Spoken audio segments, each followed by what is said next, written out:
welcome. We're back. Episode 2, season 2. Yes. Season 2, episode 2. I don't know how they do that, but yeah, we're how back. they do that, how we are doing How this. we're doing this. Exactly, Yes, exactly. And today we are also in front of a live audience, so that's great. Yes, a small live audience. A small live audience. Yes. So, but today our topics, we wanted to kind of bring back some of the things that we talked about. Actually, we did it twice already, basically. I think our first show, we talked a little bit about not GI Bill, but I talked about my father's experience, my parents' experience in purchasing a house. And then we also talked about, in our last show, we talked about basically kind of like a little bit around GI Bill, Sundown towns. We were going to bring that up again, and redlining. So that's our topic for today, is really just to kind of talk a little bit about what this all looks like now and how it's affected African American folks across the country. So I always like to prepare with a little bit of history and background and definitions so that everybody knows exactly what we're talking about. I appreciate that. I know you do. So, sundown towns, also known as sunset towns, gray towns, or sundowner towns, are all white municipalities or neighborhoods in the United States that practice a form of racial segregation by excluding non-whites via some combination of discriminatory local laws, intimidation, or violence. The term came into use because of signs that directed colored people to leave town by sundown. And there are still, it says there are entire sundown counties, sundown suburbs that were created. And I just want to share, for at least for myself in terms of when we think about sundown towns, I think I shared I was in Texas a couple of years ago to go down and visit, to go down and see our family property and everything. And in order to get from my brother's up to that part of East Texas, we actually go through a town. I don't know if anybody remembers the gentleman that was picked up by 3 white kids, basically, and was dragged behind the car. And so we drive through that town, and it is known that you don't stop and you don't speed. Which was funny because I was driving back and I just wanted to get through the town, so I was speeding, which was not good. But that experience, just knowing that you're going through those kinds of, I think it's Katy, Texas is another area. My nephew talks about driving back to my brother's home, back to see his parents, and they live in Beaumont, Texas, which is on southeast Texas. So. Yeah, and then some parts they give there's a bell to warn you that in some places, in some counties, they do. Yeah. There's a siren, I've heard, and there's music playing in some places that are really scary in a sense of warning you that you need to get out. It's time to get out of town as quickly as possible. Yeah. And as me and Mark were doing our research about sundown towns here in the state of Washington, we realized that there is some, because there are stories. But I think what, my mom has taught me and everything from here is an example was Enumclaw was a sundown town at one point, right? There's places around here that has history. Yep. But I think here in Washington, sometimes that history is hard to find about sundown towns here. Here, yeah. And you have to hear it from generations to generations from generations to kind of know, word of mouth. Right. Where I think in the South, it's very potent very quickly that you don't belong. Yeah. And I think that sometimes here up the North, that's the scary part, right? That you have to know somebody to be safe. Or somebody has to warn you, to tell you, don't go to this town, right, at this point, or, in that point, where in the South, there's signs. There is sirens, there's bells, there's something that gets your attention to say, leave us alone, basically, if you are Don't Black. Stay here. Yes. Yeah. But here in the North, doing our research, it was really hard define. And it makes me wonder and scared for those people in that generation of like not knowing where to go. Which is outside. Which is where the Green Book came in. Yes. For a lot of folks, especially traveling. One of the things I was able to pull up was, like right now, 2023, where are the sundown towns and where they exist now. And they're still in existence, believe it or not. Primarily in the Midwest. Yep. There's a lot in the Midwest. Illinois, believe it or not, is one of the blue. They used a color code. So when I say blue, not blue like politically, blue like there's a lot of sundown towns in Illinois. Look, you're wearing blue, Mark. I'm wearing blue, so apparently I'm a sundown town. Don't come at me at night. Thanks for pointing that out. I'm just saying. This is what we go through. Anyway, thanks for wearing a turtleneck, by the way. I did it in honor of you, Mark. Yeah, thank you. So I think, when we think about the South especially, and I remember my mom always saying she almost preferred the South to the North because at least in the South you knew where you stood with people. And in the North, people, oh, hi, how you doing? And then they're totally different behind your back, so to speak. Yeah.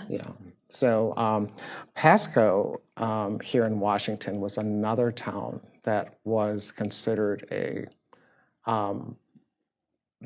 don't go anywhere in a certain part of Pasco, Washington at night.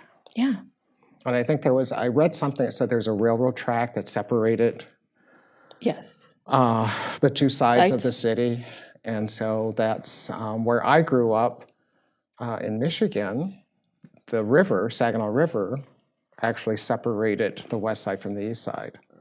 And so they used to call that the Iron Curtain. You never went, if you were a person of color, never went on the other side of town.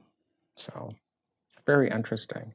What other you had other things, because you grew up here in Seattle. So what Yes, I did grow up here, Mark, in the Great Northwest. In the Great Northwest. So what other things did your mom share? Just different places. So what she was told when she got here, again, word of mouth, was Puyallup was another sundown town, also of safety. But she also told me more, and we're going to get in a little bit more about this in our conversation, is more, Washington was more redline than sundown town. And I feel like, and I know me and you have discussed this, I feel like that's more dangerous to me. Yes, sundown towns are dangerous. Let's not. Right. Okay. People have died. People die. People, get lynched, burnt down. But when we look at redlining, when we're going to touch on it more, I think for me, it's a political institutionalized. Yes, it's systemic. Yeah. Yes, where we built it in, where I see sundown towns as a community got together and they made their own rules. Right. Like the Wild Wild West. Yeah. Where this became laws and policies. Right. You know what I mean? Yeah. So really here, there was more redlining than sundown towns that she was taught. Yeah. Especially she taught me. Right. Right, of being here. And so I think for me, understanding that political realm is very dangerous. And that was told instantly about redlining. Now, that was easy, right? Right. Sundown towns here was word of mouth. You had to really be here. And that's why I think when we were doing research, Mark, it was really hard. Yeah. Unless you knew someone from generations to generation to tell you the stories. Yeah. It's almost in a sense it was washed away. Unless you know people who really been here in that generation, where their family experienced from generation to generation. And that scares me more because then we have covered it up here. Yeah. Where, as you said, your mom prefers the South because it's out there. People know what the South is. It doesn't shock them, doesn't scare them. Right. I think the North being up here, these things scare us. Where people hear things like this of like, where can we find this research? Right. It's hard to find it. It's hard to find it. Because we looked at multiple places. Yeah. And still, I had to go to my mom, who is a historian love my mom for that, to get information. Right. But isn't that normal in the Black community? We have a historian that knows something from generation to generation to generation to make sure the line is still there, that people know what is happening. Where traditions come, how do you keep yourself safe from generations to come? Right? Yeah, that's true. That's very true. So let's move, because I know we're going to talk about redlining, but we're going to talk, I don't know, do you want to jump to redlining now and then do the GI Bill? Well, I think because, Veterans Day is coming up soon. And the fact that what we also have researched, Mark, is that anything that Black people get a step up, laws have been created. Laws have been created to keep it down, right? Yeah. So I think we were talking today, I mentioned like the bar. The bar exam? That never existed, ever, until Black people started to go to law school. Right. And so now the bar had to be there, right? We had free public tuition. Now Black folks want it. Now we got to make it. Now you got to pay. Now you got to pay. You had free public pools. And I think that was under Reagan. That's where it started. Right? Yep. Free public pools, and now you don't. You have private pools, things you have to pay. And with the GI Bill, pretty much it's the same thing, right? There's always been a fear of Black people getting something that somebody else has. So I never seem to get that out quite right. What I found interesting, you brought up the pools, and so we're going to probably shift because that's what happens. But if you think about all of the pools, the public pools that were there, and when Black people wanted to swim in those same pools, they would rather cover them, fill them with cement, than to have integrated pools. Yep. Education, teachers. So education, teachers. Exams. Yep. The standardized testing to become a teacher. Yep. Exactly. Same thing. Yep. Everything is the same thing anytime Black people wanted to step forward. Yep. There was always someone behind the scenes who is white with white supremacist ideas to say, you do not deserve it. You don't deserve it. Yep. We are going to make this challenging and difficult. You think it's funny, but I think it's sad. You suffer your own people to it. Right? So now middle-class white people or white people who are poor can't deserve public pools. Right. They don't get it, and they don't get education. Right? You got teachers who take exam to become a teacher, where testing is at. So you limit teaching. We have a shortage of teachers. Yep. Right? That's true. You got the bar. You spend so much money in law school. Let's not even lie. And now you got to take this bar that dictates if all that schooling is. Yes, and I think that started in either North or South Carolina. I can't remember. South Carolina. South Carolina. Because they started a law school. They started a law school. And it was up until a Black gentleman went through the whole law school thing that they decided that at that point in time, we're going to start making people test out for it. So because before it used to, you graduated. Right. And then you become a lawyer. Yeah. That was it. It's crazy. So let's talk a little bit about the GI Bill. And I'm just going to share with our studio audience. Okay. There was a test that was given, and you had to pass it in 10 minutes just to vote. And it was given to Black folks. And most of you know was considered, I think, a poll tax. I think that's what it was called.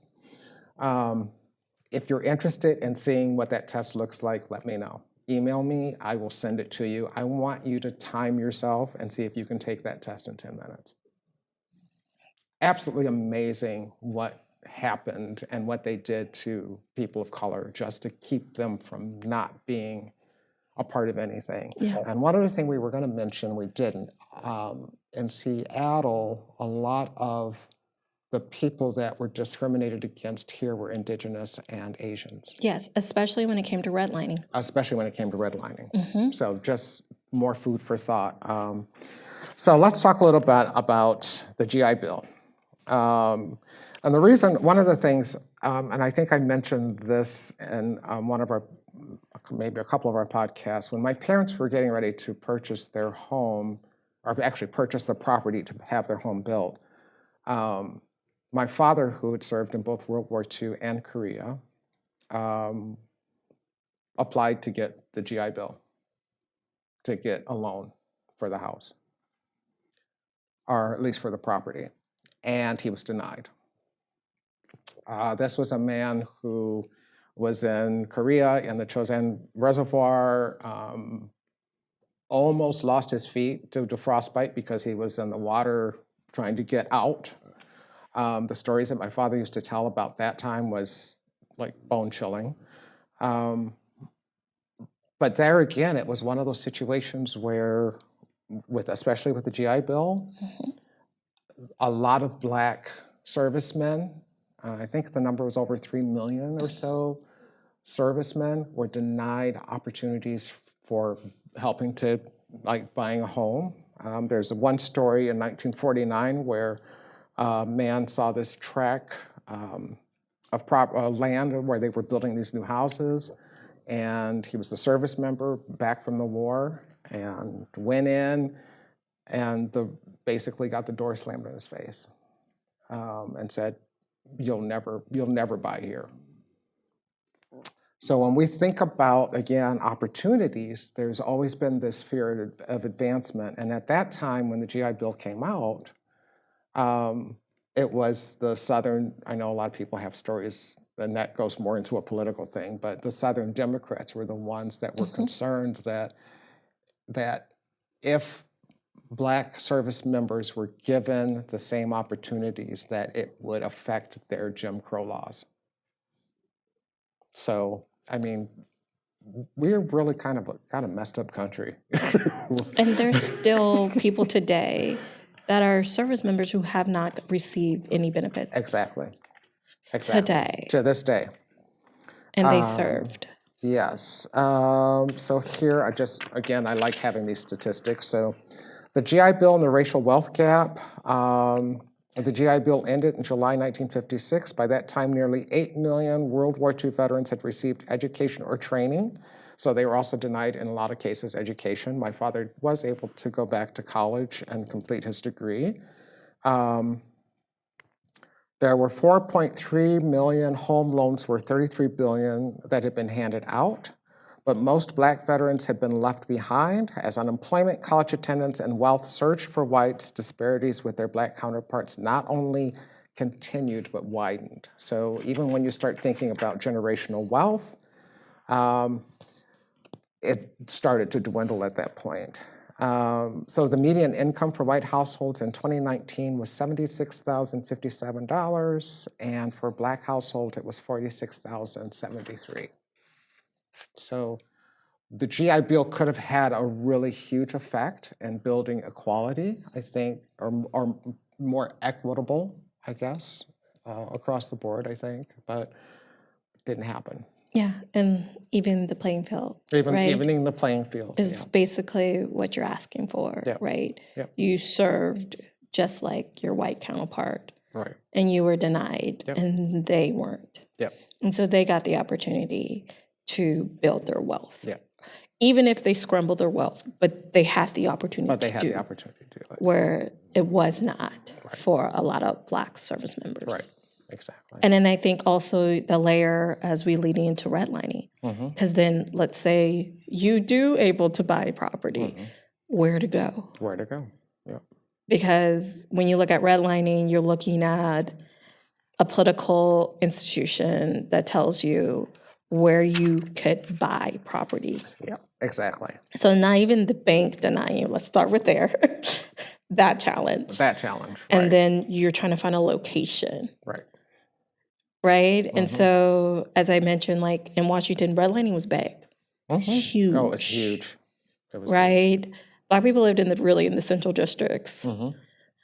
You know, forget the water park area, because that wasn't going to happen. Yeah, let's see, Lashai, or try to think of some of the different places where, And there was, and I can't put my finger on, there was an island for Black people to go, but there was an island that we couldn't go.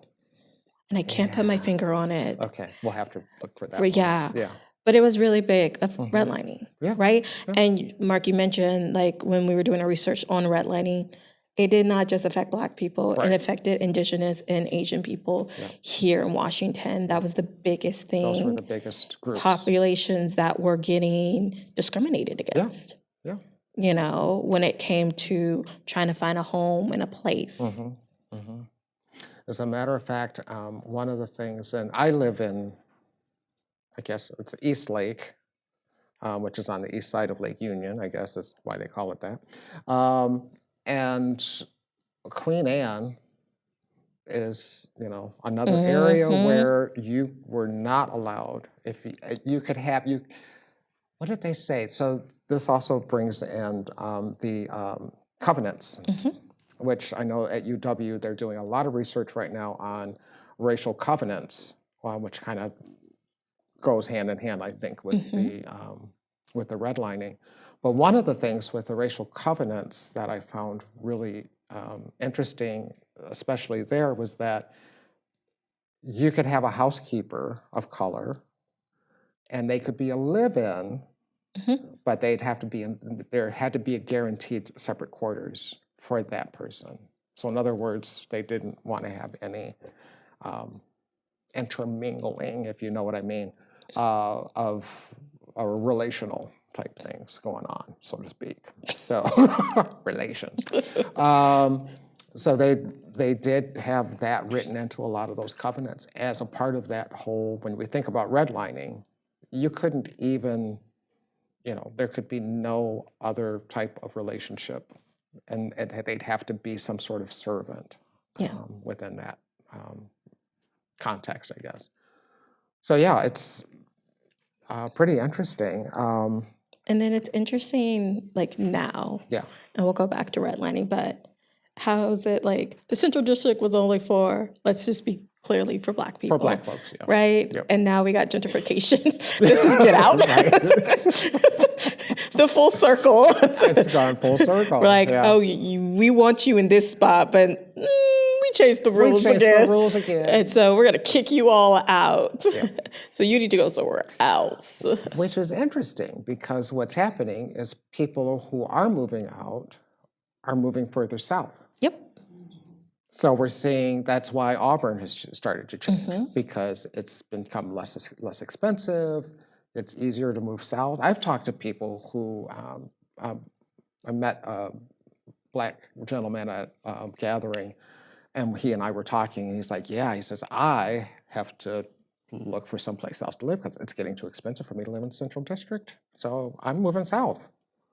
But it's interesting, the places that you move south were also redlined. We're also redlined, exactly. So you're like, if you really look at the history full circle of like, okay, you told us to go over here. Yeah.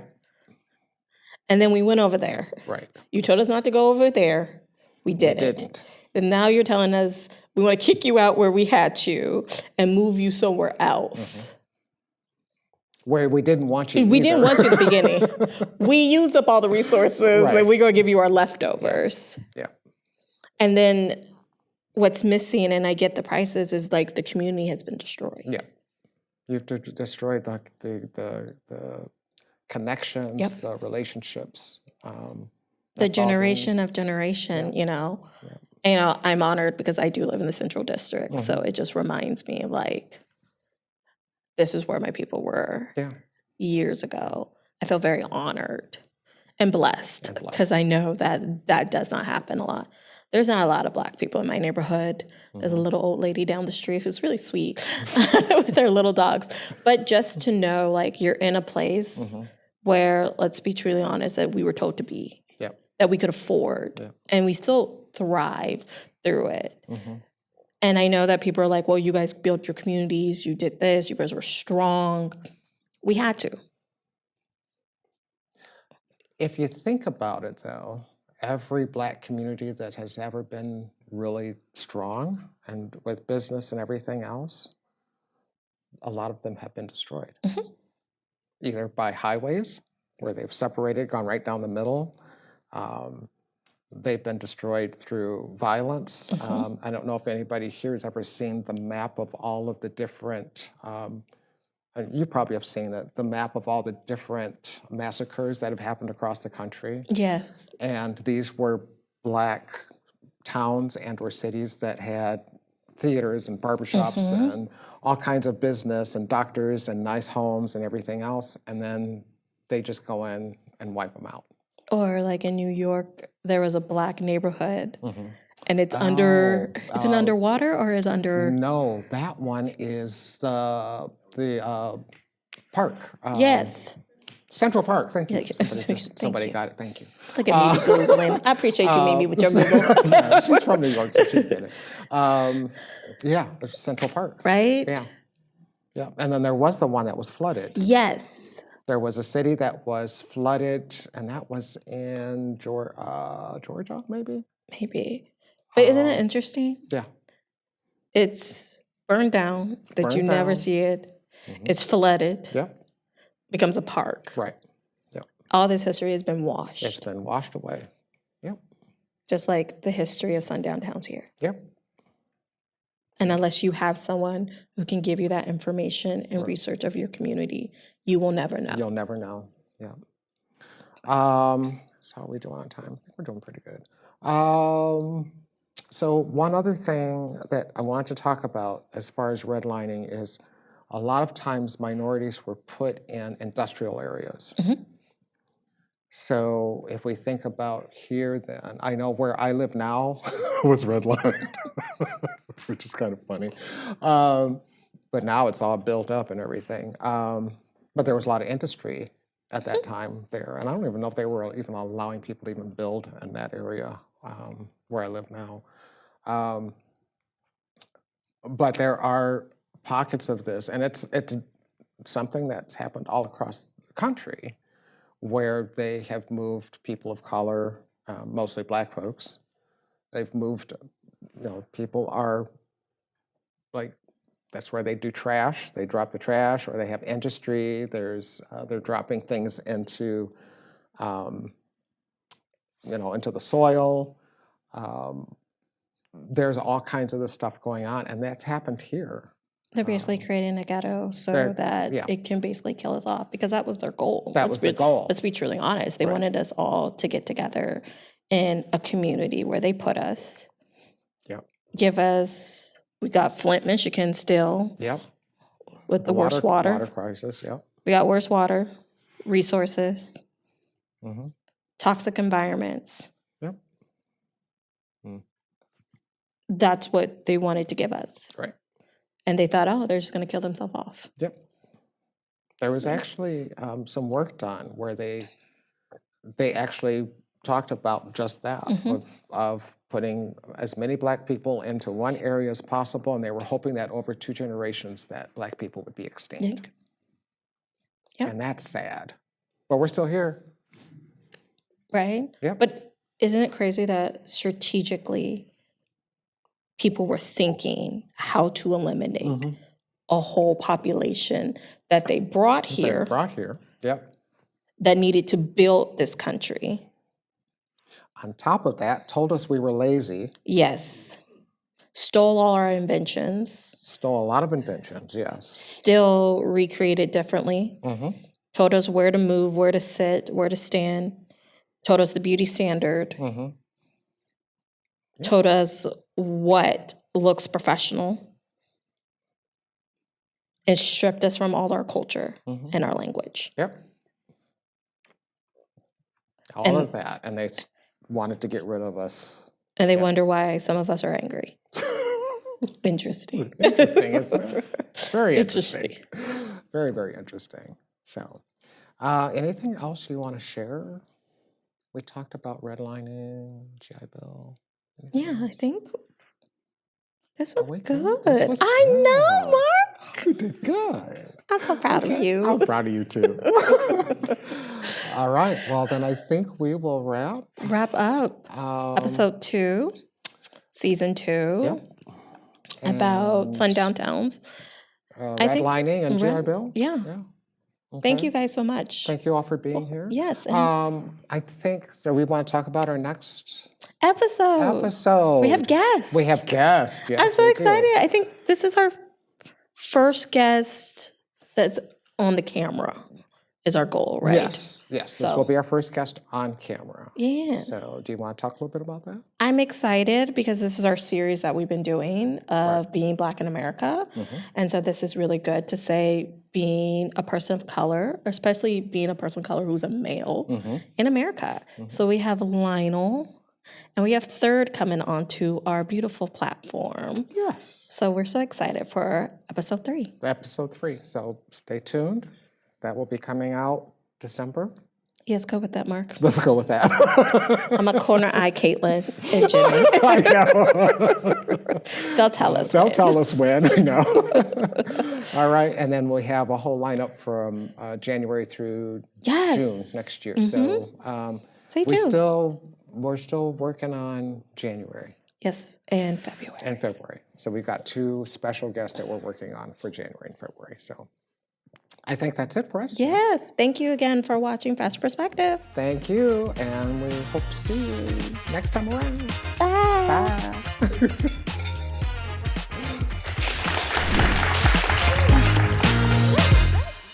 Bye. Okay. Do we have any questions? Look at this. Any questions? I know. I got to start off. Or any comments or any tips you want to give us? First of all, none of y'all shy in this room. I met a lot of y'all. I know. Yes, Chris. Yes, Chris. We talked about redlining being systemic. Have we seen reactions from communities or from cities or counties reacting to that, making it illegal or backtracking and taking that out? There has been, and I know UW right now is doing a lot of research in terms of like the racial covenants and the redlining. And I can, if you're interested, I can send you all the information. But 1975, I believe, here in Seattle, we had our first Black representative who fought for redlining in Seattle, and it took fought against. Yeah, it took him and a group of people to fight the redlining here in Seattle and changing. Yes, it took some time. It took some time. So let's be clear that just because a law changes doesn't mean people change with it. So it took some time after the law was shifted in Seattle. Yeah. But I think for the most part, one of the things I did read was that there was a person who discovered what was happening, especially with the banks as far as redlining was concerned. And that discovery was what went public. And that's when things started to slowly change around.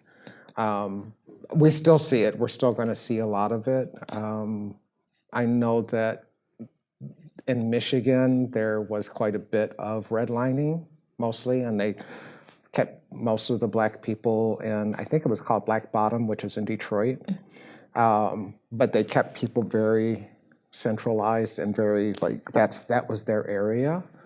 And then as people started to try to move to the suburbs, then it started to, at that point is when people started saying, okay, there's an issue here. There's still parts of Michigan. Livonia, if anybody's familiar with Livonia, Michigan, it is considered one of the whitest cities in the state and probably in the country is what I heard. It's like 3% people of color. And that was another place where you did not want to be caught at night. At least that was always, again, like my dear friend here, I was talking about her mom. Amanda was just saying that was a word of mouth, that there were certain places you just didn't go.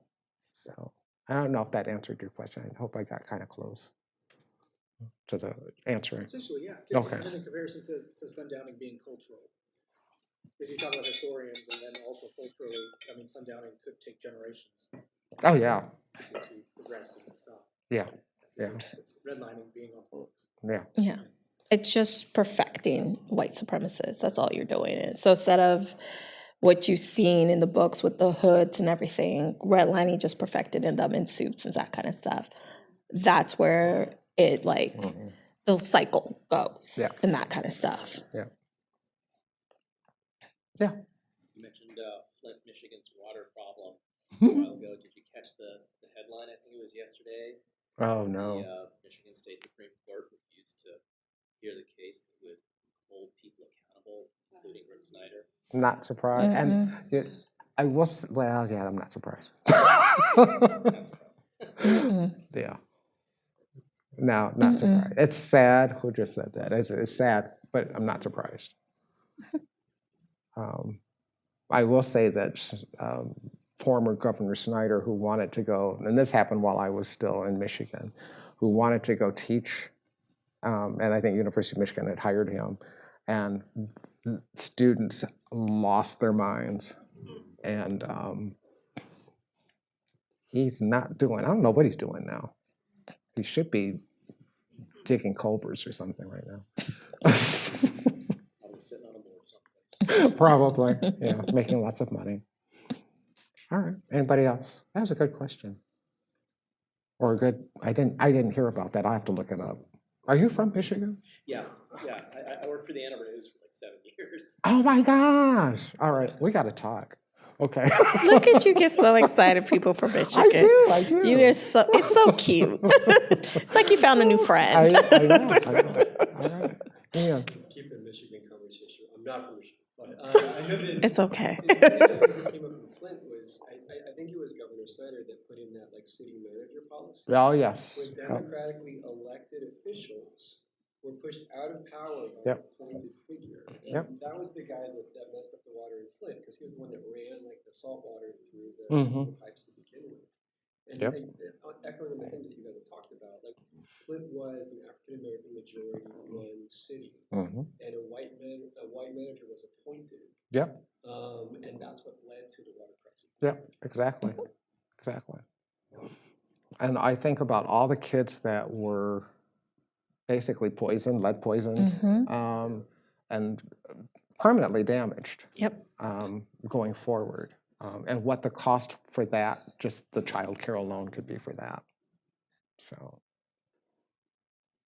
yeah. You mentioned the Green Book, and I'm not for sure if we were able to catch it. They had the actual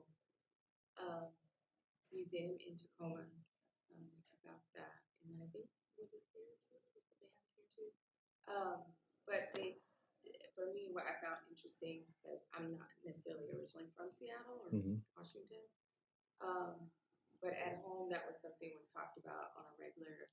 Where you go, how what places you can vacation and feel comfortable, and then when I noticed there during the exhibit, they had an area for Seattle, how they were able to travel and finding different areas here to be able to congregate with each other, and like supper clubs, find their own things very, very quietly. But I would say, I guess my question is, I'm noticing for myself that is still something that is happening where we are finding it's not necessarily in a book anymore, but it's word of mouth. It's also on social media of traveling while Black. So it's still here in the space of you can go, but how safe are you going to be? And I wonder if you guys, by doing these conversations, are you noticing that it's still happening, like you mentioned before, Amanda? It's different. Oh yeah. I still, born and raised in Washington, where people think racism never exists in Washington. Motto.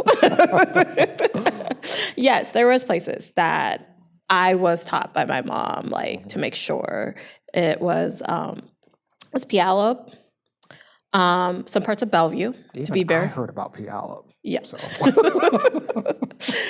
Some parts of Bellevue of safety, of Enumclaw. There's places there. There's Everett. There was was it Bremerton was a place. Yes. Bremerton, So Bellingham, believe Bellingham it or not. was a place, and there's those small little, I call them cities. Sorry, but we didn't go to those places. Let me tell you something. When I first got here, I never went to Spokane. Nope. The only person in my family who did was my brother, and that was him driving from Montana, and that was his gift the Lord gave him to drive over there. That wasn't the lift the Lord gave me in that. But there are sections where we are aware of that. We know that. Make sure you have your ID on you. Make sure you have your car insurance. You drive very safely, go on the freeway, don't do their side streets, keep your car where it needs to be, fill up your tank, go all the way where you need to go, mindset. So, before I left my house, my mom always reminds me, we're Black in America, the same rules don't apply to you, of keeping you safe. And so there are things that I was taught here where some people would be like, I don't know why you're worried about this section or this section. It's like, no, there's history there. And also, I think a lot of Black people, we get a sense when you are feeling welcome and not welcome. And I think that sometimes people don't realize. I call it a little spidey sense of like knowing. Some people call it the Holy Ghost. Some people call it the gut, whatever you call it. It's what keeps you safe. Yeah. And so when people feel like, I don't like this restaurant, this feeling, let me just pay my tab if I got a drink and get out, right? Or if it's I'm driving down a place where I'm like, okay, I see 1 cop car, I see 2 cop cars, I see 3. Right. I was like, time to go, Or if I see someone really just rear-ending me so closely and I didn't do anything, and I'm like, because they saw my face, right? Let me get out of here. Let me go back where I come from, in a sense, because those are the social cues of telling me I do not belong. Without the signs and without the telling it to my face. And I think those are sometimes harder if you're not from here to get those social cues to know that where you are is safe or not safe. That's true, yeah. I don't know if anybody's familiar with, it's a Black couple that moved here. I think they've been here like 5 years or so. And they travel around? And they travel around, traveling while Black. And so they tell you all the places to go. And it was very funny because I follow them, and one of their episodes, they talked about going to Forks, which is where Twilight was filmed. And I've been to Forks, and I was very uncomfortable there. And they were talking about how uncomfortable it was there. And I will not go back. Twilight or no Twilight. And not that I follow Twilight, but I will never go back there. But there are small towns that they're like, we feel good. But I'm like, you're in the daytime and tourist season. Right. Everyone feels good at tourist season. They want your money. Yeah. Now go off tourist season and see how you're welcome. Because there is a difference that I do notice when they go in some places. Not all. Not all. No, I agree. They go on the height of tourist season. So that makes sense to me of like, people treat you differently. Because they want your money. Right. Now they can, there's some people who don't want your money and you receive that. But most of the time here, they want your money, so they're going to be nasty nice to you. Yeah. Yeah. Very true. Okay.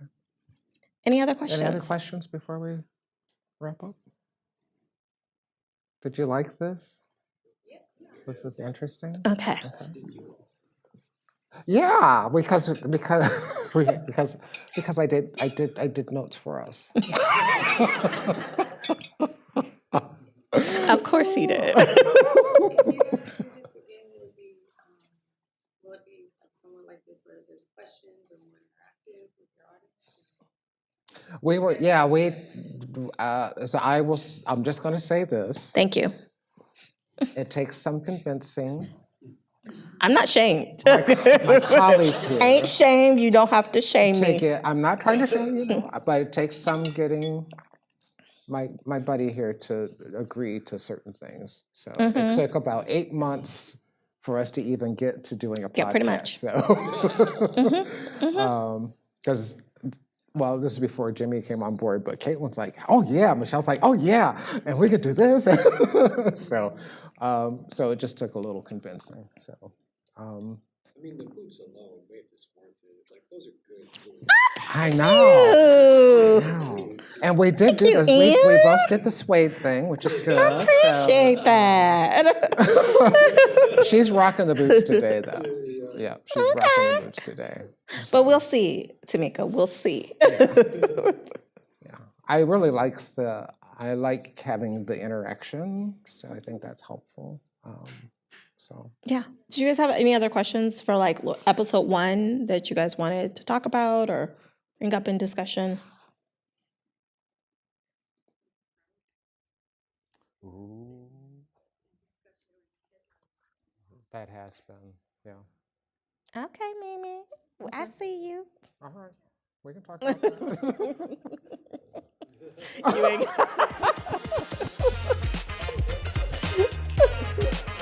That's so long, I know. Okay, thank you guys again. Thank you all.